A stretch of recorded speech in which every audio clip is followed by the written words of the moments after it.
पुणे शहरातल्या जिल्ह्यातल्या अगदी टफ फाईट होत्या, घासून सगळ्या लढती होत्या. मात्र निकालात त्याचं काय कशा पद्धतीने विश्लेषण असेल की निकाल सुद्धा तसाच लागू शकतो?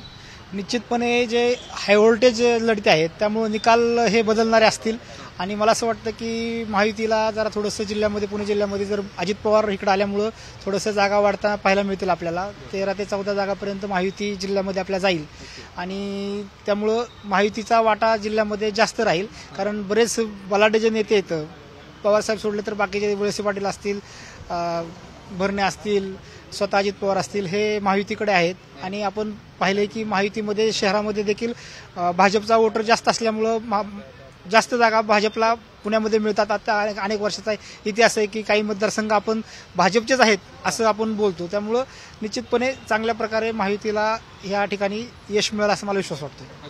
शहरात आणि जिल्ह्यात महायुतीला यश मिळालं असेल. पश्चिम महाराष्ट्राचं काय वातावरण, म्हणजे काय नेमकं चित्र असू शकतं? पश्चिम महाराष्ट्राचा विचार केला तर कोल्हापूर आणि सातारा या परिसरामध्ये मात्र तुतारी वाजल्याशिवाय राहणार नाही. कारण जे लोकसभेला झालं, आपण लोकसभेला असाच आढावा घेतला होता तर त्या ठिकाणी देखील आपण तुतारीच हे केलं होतं. तर शरद पवारांची जी सहानुभूतीची लाट असेल ती यावेळेस पश्चिम महाराष्ट्रामध्ये अधिक असेल. कोल्हापूर असेल आणि सातारा असेल या ठिकाणी शरद पवारांचा वर्चस्व पाहायला मिळेल. कारण शरद पवारांना मानणारा वर्ग सातारा असेल आणि कोल्हापूर या परिसरामध्ये अधिकचा आहे.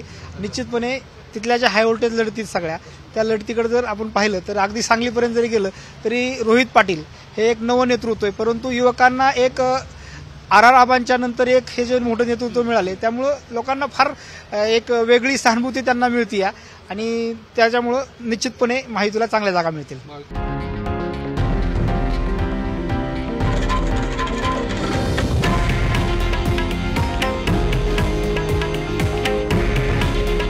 हे आहे देशातील नंबर 1 न्यूज नेटवर्क आणि आपण पाहत आहात TV9 मराठी.